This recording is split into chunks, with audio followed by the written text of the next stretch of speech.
ਧੰਨਵਾਦ ਨੀਲ ਜੀ। ਦੋ ਤਿੰਨ बड़े ही जरूरी इशूज़ जिहड़े आ गवर्नेंस नूं लैके और खास कर जिस तरह नील जी ने दस्सिया है पेंडू खेत्र के सुधार नूं लैके अज मान साहब की सरकार ने फैसले अपने कैबिनेट च लए आ। एक तो तुसीं सारे जानते हो जिस तरीके नाल साडा रूरल डिवेलपमेंट फंड पिछले सालों च रुकदा रहा है और इस टाइम भी मौजूदा टाइम च भी 1100 करोड़ तो वध जिहड़ा है रूरल डिवेलपमेंट फंड टैक्नीकलिटीज करके या पिछलियां सरकारां ने जिहड़ा जिस मकसद लई सेंटर तो फंड आया सी उहनूं डाइवर्ट करके ते वरतिया किते होर है। ये चीज़ां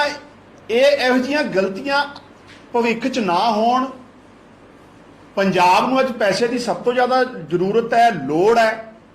तो पंजाब की मान साहब की सरकार ने पंजाब रूरल डिवेलपमेंट एक्ट जिहड़ा 1987 है उहदे च एक अमेंडमेंट की है और इंश्योर किया है सेंटर की सरकार नूं भी कि जिहड़ा रूरल डिवेलपमेंट फंड है जिहड़ा बेसिक परपज पेंडू खेतरां नूं उन्हां दा इंफ्रास्ट्रक्चर सड़क नैटवर्क ते बाकी चीज़ों को इंप्रूव किस तरह करना है उहदे ते खर्च होना चाहिए है और होगा। उहदे लई पेंडू रूरल डिवेलपमेंट फंड जिहड़ा है उहदे ते 1987 च अमेंडमेंट की एक तो पंजाब की सरकार ने यह वड्डा फैसला लिया है। दूसरा जिहड़ा कि असीं वार वार मान साहब ने पंजाब के लोगों को आश्वस्त किया कि रोजगार जिहड़ा है बड़ा इंपॉर्टेंट इशू है नौजवानों लिए, खासकर कि टिफन फड़ाने आ टीके नौजवानों के हथों चों खो के टिफन फड़ाने आ। उस दिशा च मान साहब की सरकार ने एक होर फैसला लिया है जिहड़ा साडा water supply and sanitation department है उहदे च 145 जिहड़ियां वैकेंसीज जिहड़ियां वो भरन जा रही है मान साहब की सरकार। ये भी एक पंजाब की कैबिनेट ने और मान साहब की सरकार ने अहम फैसला लिया। ये नाल नाल पिंडां दीयां पंचायतां नूं मॉडर्न टैक्नोलॉजी नाल जोड़न वास्ते आधुनिक तकनीक नाल जोड़न वास्ते किस तरीके नाल, क्योंकि टैक्नोलॉजी का जमाना है और ये एक सेंटर की बड़ी वड्डी स्कीम सी नैशनल ऑप्टिकल फाइबर नेटवर्क। ये डॉक्टर मनमोहन सिंह होना दे टाइम लॉन्च की गई सी, लेकिन पिछलियां सरकारां ने ये वाल भी ध्यान नहीं दिता ते मान साहब की सरकार ने अज अपनी कैबिनेट च जिहड़ा नैशनल ऑप्टिकल फाइबर नेटवर्क है उहदे राही पंजाब दीयां पंचायतां च नैटवर्क नूं किस तरह इंप्रूव करना, किस तरह पंचायतां नूं जोड़ना है, वो सेंटर की सरकार नाल MOU करन जा रही है ताकि नैशनल ऑप्टिकल फाइबर दे राही वधिया टैक्नोलॉजी नाल पंचायतां नूं जोड़िया जाए। सो ये बड़ा इंपॉर्टेंट पार्ट है। ये नाल नाल तुसीं सारे पिछले दिनों च देख रहे हो कणक का सीजन चल रहा है और कणक के सीजन के दौरान पिछले दिनों जिस तरह गर्मी एकदम बहुत वधिया ते जिहड़ा कणक का दाना है वो किते ना किते पतला होया और ये किसान की गलती नहीं है, ये नैचुरल प्रकोप कह लो और ये करके पंजाब दीयां जिहड़ियां खरीद एजेंसियां सी प्रोक्योरमेंट एजेंसियां सी उन्होंने पिछे जे एक कॉल भी दी आ अज तो मतलब भी बंद रखांगे असीं प्रोक्योरमेंट कर नहीं सकते क्योंकि सेंटर सरकार इस पर कई तरह के ऑब्जेक्शन ला सकती है। हालांकि कणक का दाना पतला होना या होर कोई कमी होना ये तो एक प्रकृति करके होया, किसान का कोई जिहड़ा इहदे च दोष नहीं है। तो और मान साहब की सरकार ने पंजाब के लोगों को इंश्योर किया है भी एक एक दाना जिहड़ा आ पंजाब के हरेक किसान की खेत का कणक का पंजाब सरकार प्रक्योर करूगी, चकूगी और समय सिर उन्होंने पेमेंट देगी। और मान साहब की सरकार ने मोदी साहब नूं पिछले दिन एक चिट्ठी लिखी और अज सेंटर वालों एक 5 टीमां कणक की प्रोक्योरमेंट नूं लैके जिहड़ी उहदी क्वालिटी आ उहनूं किस तरीके नाल फ्लैक्सीबल किया जाए ताकि किसान नूं कोई परेशानी नहीं आवे, परेशानी ना आवे ते प्रोक्योरमेंट लगातार जारी रहे और ਉਹਦੇ ਵਾਸਤੇ 15 ਜ਼ਿਲ੍ਹਿਆਂ 'ਚ ਇੰਸਪੈਕਸ਼ਨ ਕਰ ਰਹੀ ਅੱਜ ਮੋਦੀ ਸਾਹਿਬ ਦੀ ਸਰਕਾਰ ਦੀ ਟੀਮ ਔਰ ਅਗਲੇ 2 ਦਿਨਾਂ 'ਚ ਜਿਹੜੀ ਆ ਇਹਦੇ ਤੇ ਵੀ ਇੱਕ ਵੱਡਾ ਫੈਸਲਾ ਹੋ ਜਾਣਾ ਆ ਔਰ ਪ੍ਰੋਕਿਉਰਮੈਂਟ ਜਿਹੜੀ ਆ ਉਹ ਲਗਾਤਾਰ ਪੰਜਾਬ ਦੇ ਇੱਕ ਇੱਕ ਦਾਣੇ ਨੂੰ ਜਿਹੜਾ ਚੁੱਕਣ ਦਾ ਵਾਅਦਾ ਮਾਨ ਸਾਹਿਬ ਦੀ ਸਰਕਾਰ ਇਹ ਵੀ ਮਸਲਾ ਸੌਟ ਆਊਟ ਪੰਜਾਬ ਦੀ ਸਰਕਾਰ ਨੇ ਕਰ ਲਿਆ ਔਰ ਇਹ ਬੜਾ ਜ਼ਰੂਰੀ ਵੀ ਆ ਕਿਉਂਕਿ ਜਿਹੜੀ ਸਾਡੀ ਕ੍ਰੈਡਿਟ ਲਿਮਿਟ ਹੈ ਉਹ ਆਲਰੇਡੀ ਸਾਡੇ ਕੋਲ ਆ ਚੁੱਕੀ ਸੀ ਉਹ ਸਾਡੇ ਕੋ ਸੈਂਟਰ ਨੇ ਪਹਿਲਾਂ ਹੀ ਟ੍ਰਾਂਸਫਰ ਕਰਤੀ ਸੀ ਲੇਕਿਨ ਇਹ ਟੈਕਨੀਕਲੀ ਪ੍ਰੋਬਲਮ ਹੋਣ ਕਰਕੇ ਇੱਕ ਅੱਧਾ ਦਿਨ ਰੁਕੀ ਆ ਲੇਕਿਨ ਇਹਦੇ 'ਚ ਪੰਜਾਬ ਦੇ ਕਿਸਾਨਾਂ ਨੂੰ ਕੋਈ ਘਬਰਾਉਣ ਦੀ ਲੋੜ ਨਹੀਂ ਕਿਸੇ ਤਰ੍ਹਾਂ ਦੀ ਕਿਸੇ ਫਿਕਰਮੰਦ ਹੋਣ ਦੀ ਲੋੜ ਨਹੀਂ ਇੱਕ ਇੱਕ ਦਾਣਾ ਪੰਜਾਬ ਦੇ ਇੱਕ ਇੱਕ ਕਿਸਾਨ ਦਾ ਪੰਜਾਬ ਸਰਕਾਰ ਦਾ ਚੁੱਕਣ ਦਾ ਫਰਜ਼ ਹੈ ਔਰ ਮਾਨਯੋਗ ਮੰਤਰੀ ਸਾਹਿਬ ਦਾ ਵੀ ਇਸ ਤੇ ਬਿਆਨ ਆ ਗਿਆ ਹੈ तो ये भी मान साहब की सरकार ने एक बहुत वधिया अहम फैसला लिया है दूसरी गल मैं उही फिर एक जरूर दसना चाहूँगा जिहड़ी रोजगार नूं लैके ये सरकार का प्रायोरिटी वाला वादा सी 145 vacancies water and sanitation department ने कटतियां ਜਿਹੜਾ ਨੈਸ਼ਨਲ ਆਪਟੀਕਲ ਫਾਈਬਰ ਨੈਟਵਰਕ ਨਾਲ ਜੋੜਨ ਦਾ MOU ਸਾਈਨ ਕਰ ਰਹੀ ਹੈ ਤਾਂ ਕਿ ਪੰਚਾਇਤਾਂ ਨੂੰ ਨੈਟਵਰਕ ਨਾਲ ਜੋੜਿਆ ਜਾਵੇ ਕਣਕ ਦਾ ਇੱਕ ਇੱਕ ਦਾਣਾ ਚੱਕਣ 'ਚ ਜਿਹੜੀ ਟੈਕਨੀਕਲ ਪ੍ਰੋਬਲਮ ਆ ਰਹੀ ਸੀ ਉਹ ਅੱਜ ਹੱਲ ਹੋ ਗਈ ਆ ਔਰ ਪੰਜਾਬ ਦੀ ਪੂਰੀ ਕਣਕ ਜਿਹੜੀ ਆ ਪ੍ਰੋਕਿਉਰ ਕੀਤੀ ਜਾਊਗੀ ਸਾਰੀਆਂ ਏਜੰਸੀਜ਼ ਨਾਲ ਬੈਠ ਕੇ ਗੱਲਬਾਤ ਹੋ ਗਈ ਆ ਪੰਜਾਬ ਦੀਆਂ ਇਹਦੇ ਨਾਲ RDF ਨੂੰ ਲੈ ਕੇ ਔਰ ਬਹੁਤ ਸਾਰੀ ਕੰਟਰੋਵਰਸੀ ਬਣੀ ਸੀ ਪਿਛਲੇ ਦਿਨਾਂ 'ਚ और सेंटर ने साडा पैसा भी रोकिया सी सो ਉਹਦੇ ਤੇ भी पंजाब की सरकार ने मान साहब की सरकार ने पंचायती जिहड़ा एक्ट है रूरल डिवेलपमेंट एक्ट है 1987 ਉਹਦੇ ਚ अमेंडमेंट करके ये भी रस्ता जिहड़ा है साफ कर लिया ताकि साडा कोई पैसा ना रुके और इस पैसे दे नाल पंजाब दा पेंडू विकास पंजाब दा नैटवर्क होर मजबूत होगा और ये जिहड़े सारे अज फैसले लए आ मान साहब की सरकार ने आम आदमी पार्टी पंजाब वालों मान साहब की सरकार का मान साहब की कैबिनेट का असी धन्यवाद करते हैं और उम्मीद करते हैं कि आने वाले टाइम भी मानयोग मुख्यमंत्री सरदार भगवंत सिंह जी की मान की सरकार पंजाब नाल हरेक को वादा जिहड़ा असी इलैक्शन के दौरान कीता सी और आने वाले टाइम भी पंजाब नूं रंगला पंजाब बनाउण च पंजाब नूं तरक्कियां दे राह च लैके जाण च पंजाब के लोगों के हितों वास्ते फैसले इस तरह करती रहेगी सो मान साहब की सरकार का भी बहुत बहुत धन्यवाद डॉक्टर सन्नी आलूवालिया जी मैं कहूँगा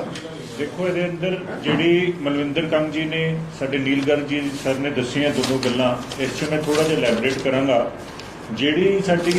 PDF की गल की गई है RDF की गल की गई रूरल डिवेलपमेंट फंड की ये पिछलियां सरकारां की करदियां सी इस फंड नूं सेंटर तो आंदा सी डाइवर्ट कर दिंदियां सी जिवें कि प्रकाश सिंह बादल साहब की सरकार इन्होंने घर घर जाके जिहड़े प्रोग्राम करते सीगे संगत दर्शन उस दे उत्ते डाइवर्ट कर दिंदे सी जिहड़ी कैप्टन साहब की सरकार सीगी पंजाब मंडी बोर्ड ने जिहड़े लोन लिते हुए सी उधरले पासे करते जिहड़ा पैसा सेंटर तो आंदा सी मंडियां नूं सुधारन लई रूरल डिवेलपमेंट लई उन्हां नूं इह दोनों सरकारां चेंज कर देणीआं उस चीज़ नूं देखते हुए सरदार भगवंत सिंह मान जिहड़े कि मुख मंत्री ने पंजाब दे उन्हां ने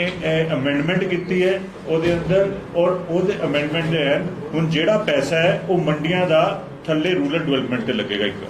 दूजी गल जिहड़ी गल कीती गई है वाटर एंड सैनीटेशन दी पंजाब च अज भी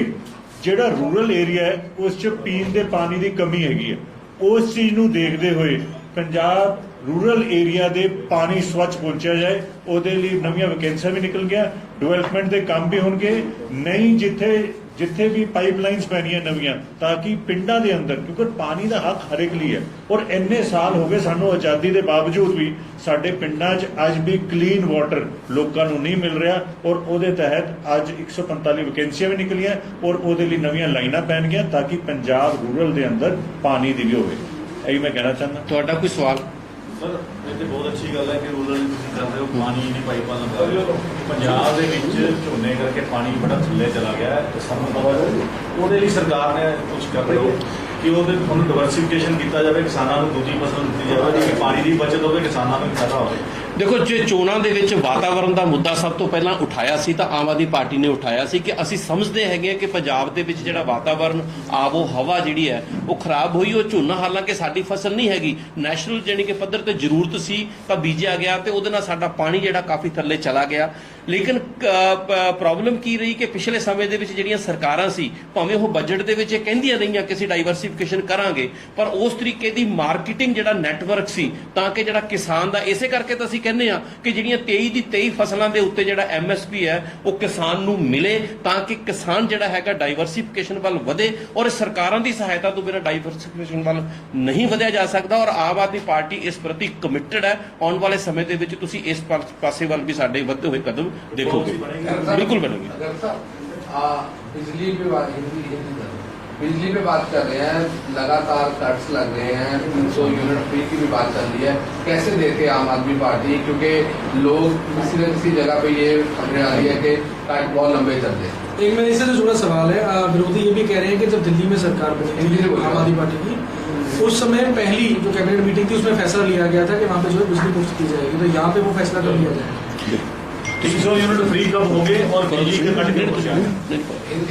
हिंदी देखो, आप सारे लोग जानते हैं कि गेहूं की कटाई का सीजन चल रहा है। गेहूं की कटाई के सीजन में किसानों से ही ये डिमांड रहती है कि बिजली जो है दिन में बंद रखी जाए। और इन बिटवीन हमने पिछले दिनों में देखा है, मोगा में, फाजिलका में और कई जगह, इवन माजे में भी 1-2 जगह बहुत बड़े इंसिडेंट हुए जिसमें बिजली के कारण फसल को आग लगी, जिसमें बहुत किसान का हजारों रुपए का नुकसान हुआ है। कई एकड़ साड़ी जो हमारी फसल है वो जल गई। सो ये जो बिजली दिन में बंद रखी जा रही है ये ऑन डिमांड है फार्मर्स की, कि ताकि जब तक कटाई का पूरा सीजन खत्म ना हो जाए तब तक बिजली दिन में कम से कम बंद रखी जाए ताकि फसल को नुकसान हो। 300 यूनिट के ऊपर क्या कहना, जो कट लगे ना शहरों में, उसके ऊपर आप क्या कहना? नहीं, जहां तक 300 यूनिट का संबंध है, आम आदमी पार्टी के नेशनल सुप्रीमो अरविंद केजरीवाल जी ने पंजाब में आके लोगों को ये गारंटी दी थी और आप भरोसा रखिए ये सबसे पहली गारंटी थी और सबसे पहले इसको पूरा करेंगे और जितना आप सोच रहे हो उससे भी पहले करेंगे। और जो शहरों में कट लग रहे हैं उसके लिए हम बेसिक हमारे पिछले दिनी जो हमारे बिजली मंत्री थे वो नेशनल कोला मंत्री को और बिजली मंत्री को मिलके आए हैं। जो कोयले की प्रॉब्लम थी उन्होंने उनको श्योरिटी दी है कि कोयले की प्रॉब्लम नहीं रहेगी और हम उम्मीद कर सकते हैं आने वाले दिनों में ये कट से हमारे को निजात मिलेगी। कोयले की दिक्कत करके ये बिजली के कट लग रहे हैं? नहीं, कोयले की शॉर्टेज थी जैसे सुनने में आ रहा था, तो इसीलिए जो हमारे जो मंत्री हैं बिजली मंत्री, वो नेशनल जो बिजली मंत्री हैं उनको मिलके आए हैं और कोयला मंत्री ताकि पैडी सीजन प्रॉब्लम ना आए किसानों को। प्रिपरेशन चल रही है। 145 जो पोस्ट निकाली है, जो डायरेक्ट रिक्रूटमेंट है, उसका क्या प्रोसीजर, कैसे? ये जहाँ तक इनकी रिक्रूटमेंट का संबंध है, वो जो डिपार्टमेंट है वो अगले कुछ दिनों में उसकी जो नोटिफिकेशन जारी कर देगा और पूरा जो प्रोसीजर है वो सारा पब्लिक कर दिया जाएगा। सांसद, एक और सवाल है, पिछले 2-3 दिन में लगातार देख रहे हैं कि गवर्नर साहब अकेले जाके बॉर्डर में मीटिंग्स ले रहे हैं, लॉ एंड ऑर्डर की सिचुएशन देख रहे हैं, जबकि ये स्टेट का सब्जेक्ट है। तो आप आम आदमी पार्टी के तौर पे कैसे देखते हैं? देखो, ना तो ऑनरेबल गवर्नर साहब ने मुख्यमंत्री जी के अधिकार क्षेत्र में दखलंदाजी दी है, ना मुख्यमंत्री जी ने उनके अधिकार क्षेत्र में दखल। लेकिन इससे हम लोग मुनकर नहीं हो सकते कि गवर्नर साहब भी एक संवैधानिक पोस्ट पे हैं, हमारे सत्कारित हैं, महामहिम हैं। और गवर्नर साहब हमारे जो एजुकेशन इंस्टीट्यूट होते हैं, चाहे यूनिवर्सिटी हो, उसके चांसलर भी होते हैं। तो मुझे लगता है ये हेल्दी परंपरा, अगर वाइस जो हमारे गवर्नर साहब हैं, ऑनरेबल गवर्नर, अगर पंजाब के लोगों से रास्ता बना रहे, सुख दुख उनका सुनने जा रहे हैं, पंजाब के गांव में जा रहे हैं, तो मुझे लगता है इसको खामखा इशू नहीं बनाना चाहिए, बल्कि जो सरकार और संवैधानिक मुखिया की लोगों के प्रति जिम्मेवारी है उसके प्रति संजीदगी के तरह देखना चाहिए। और गवर्नर साहब पंजाब के गवर्नर हैं, कोई दूसरे सूबे के गवर्नर तो नहीं, वो हमारे गवर्नर है। तो इसमें अधिकार क्षेत्र में तो कोई इंटरफेरेंस नहीं है मुख्यमंत्री जी के, तो खाम का इशू सर नहीं विरोधी सवाल चुक रहे हैं कि आम आदमी पार्टी रिएक्ट क्यों नहीं करी इस मुद्दे ਤੇ ਜੇ ਦਿੱਲੀ ਤੇ ਹੁੰਦੇ ਉੱਥੇ ਐਲਜੀ ਕੁਝ ਕਰਦੇ ਸੀ ਉਸ ਸਮੇਂ ਉਸੇ ਟਾਈਮ ਸਵਾਲ ਚੁੱਕੇ ਜਾਂਦੇ ਸੀ नहीं मैंने ਤੁਸੀਂ ਪੰਜਾਬੀ ਚ ਕਹਿਣਾ ਨਾ, ਮੈਂ ਪੰਜਾਬੀ ਚ ਕਹਿਣਾ। ਹਿੰਦੀ ਕਰ ਮੈਨੂੰ ਫਿਰ देखो ਗੱਲ ਇਹ है, हिंदी नेशनल न्यूज है। मैंने क्या कहा कि मानयोग गवर्नर साहब अधिकार क्षेत्र में मुख्यमंत्री जी के इंटरफेरेंस तो नहीं ना कर रहे। अगर वो लोगों को मिलने जुलने जाते हैं, हमारे इंस्टीट्यूशन एजुकेशन इंस्टीट्यूट में विजिट करने जाते हैं, बॉर्डर एरियाज के लोगों के हालचाल सुनने जाते हैं, देखने जाते हैं, तो मुझे लगता है इस पे भी खाम खा इशू नहीं बनाना चाहिए। हाँ, दिल्ली में तो सीधा सीधा दखलंदाजी थी मुख्यमंत्री जी के अधिकार क्षेत्र में, इसलिए हमारे को, और इवन आपने देखा है उसके बाद जिस तरीके के मुख्यमंत्री जी को बाईपास करके फाइलें एलजी के पास जाती थी, ये पूरा एक डिफरेंट इशू है पंजाब में। पर आपको लगता नहीं कोई पॉलिटिक्स है इसके पीछे? क्योंकि वो कह रहे हैं तालमेल भी नहीं है। आपको लगता है कोई पॉलिटिक्स है इसके पीछे? आप नहीं मैं मैनू नहीं लगता है सर आरडीएफ को लेकर के क्या कहेंगे? 1100 करोड़ रुपए केंद्र ने रोका हुआ था, आज कैबिनेट की मीटिंग में जो रूरल डेवलपमेंट फंड्स हैं वो डायरेक्ट रूरल डेवलपमेंट के लिए इस्तेमाल किए जा रहे हैं। आम आदमी पार्टी, देखो आम आदमी पार्टी और मान साहब की सरकार ने आज एक अहम फैसला ये लिया, और हमने बताया आपके आने से पहले, और हमने वेलकम किया मान साहब की सरकार का, कि panchayat Punjab rural development act 1987 जिसकी तहत रूरल डेवलपमेंट फंड जो हमारे पेंडू क्षेत्र हैं, गांव एरिया है, उस देहात एरिया है, उसकी डेवलपमेंट के लिए पैसा आता था, पिछले सालों में सरकारों ने उसको डाइवर्ट करके और कहीं खर्च किया, तो इसलिए हमारा पैसा रुका हुआ है सेंटर के पास। तो आज मान साहब की सरकार ने इसमें अमेंडमेंट की है, पर्टिकुलर जो फंड जिस कोटे के लिए आएगा या जिस डिपार्टमेंट के लिए आएगा या जिस चीज के लिए खर्च करने के लिए आएगा वहीं खर्च किया जाए। सर एक ओपोजिशन पार्टियां ये बहुत कह रही हैं, कल भी आपने कि मीटिंग जो हुई है केजरीवाल जी के साथ वो संवैधानिक नहीं है, असंवैधानिक है। देखो मेरा अपोजिशन वालों से एक ही आग्रह है आपके माध्यम से, अपोजिशन चाहे कांग्रेस हो, भाजपा हो, अकाली दल हो, अगर पंजाब सरकार का कोई एमएलए, पंजाब आम आदमी पार्टी का कोई लीडर कोई करप्शन कर रहा है, कोई इलीगल एक्टिविटी कर रहा है, उसके सबूत दे, हम कार्रवाई करेंगे। हमने जो पिछली परंपराएं उसको खत्म किया है पंजाब की बेहतरी के लिए। पंजाब की बेहतरी के लिए जहां से भी हमको कोई आइडिया अच्छा मिलेगा उसको अडॉप्ट करेंगे। और दिल्ली के मुख्यमंत्री जी ने अगर इनफॉर्मल मीटिंग में पंजाब के लोगों की बेहतरी के लिए कोई गाइडेंस दी है तो मुझे लगता है इसका स्वागत भी होना चाहिए। और पुराने चीफ सेक्रेटरी सर्वेश कौशल जी ने भी आज इस पे एक ट्वीट किया है कि पुराने समय में भी चाहे ब्यूरोक्रेसी हो, चाहे हमारे मेंबर पार्लियामेंट हो, मेंबर लेजिस्लेटिव हो, कारपोरेटर हो, स्टडी टूर के लिए हमको दूसरे सूबों में और दूसरे मुल्कों में भेजते थे। तो दिल्ली में तो केजरीवाल जी ने करके दिखाया बिजली वाले इश्यूज पे काम, एजुकेशन वाले इश्यूज पे। और मुख्यमंत्री जी मान साहब बार बार ये बात कहते हैं कि हमको कोई अच्छा सुझाव, अच्छा मॉडल चाहे हमारे अपोजिशन की सरकारें भी देंगी, अगर पंजाब के लोगों की बेहतरी के लिए होगा तो हम उसको जरूर अडॉप्ट करेंगे। इसमें किसी तरह की हो हल्ला या ऐतराज करने की जरूरत नहीं। लेकिन ये ना तो अनकॉन्स्टिट्यूशनल है, ना इलीगल है, ना किसी तरीके की वायलेशन या प्रोटोकॉल में वायलेशन हुई। Thank you.